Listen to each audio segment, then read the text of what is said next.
സാക്ഷരതയിലേക്കുള്ള ഇന്ത്യയുടെ യാത്ര ശ്രദ്ധേയമാണ്. ഏറ്റവും ഉയർന്ന സാക്ഷരതാ നിരക്കുള്ള രാജ്യത്തെ ചില സംസ്ഥാനങ്ങൾ നോക്കാം. 98.2% സാക്ഷരതാ നിരക്കുമായി മിസോറാമാണ് ഇന്ത്യയിലെ ഏറ്റവും സാക്ഷരതയുള്ള സംസ്ഥാനം. സമർപ്പണത്തിലൂടെയും കൂട്ടായ പരിശ്രമത്തിലൂടെയും ഭൂമിശാസ്ത്രപരമായി വെല്ലുവിളി നിറഞ്ഞ പ്രദേശങ്ങൾക്ക് പോലും എങ്ങനെ മികവ് പുലർത്താൻ കഴിയുമെന്ന് മിസോറാമിന്റെ വിജയഗാഥ കാണിക്കുന്നു.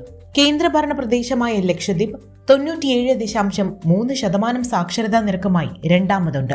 ചെറിയ ജനസംഖ്യയും വിദൂര ദ്വീപ് ഭൂമിശാസ്ത്രമായിട്ടും ലക്ഷദ്വീപ് സമഗ്രമായ വിദ്യാഭ്യാസ സമ്പ്രദായം കെട്ടിപ്പടുത്തുന്നു.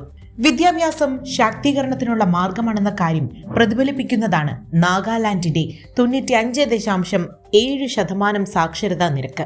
ഇന്ത്യയുടെ സാക്ഷരതാ പാതയിൽ മുൻപന്തിയിൽ നിൽക്കുന്ന കേരളം 95.3% സാക്ഷരതയോടെ ശക്തമായ സ്ഥാനം നിലനിർത്തുന്നു.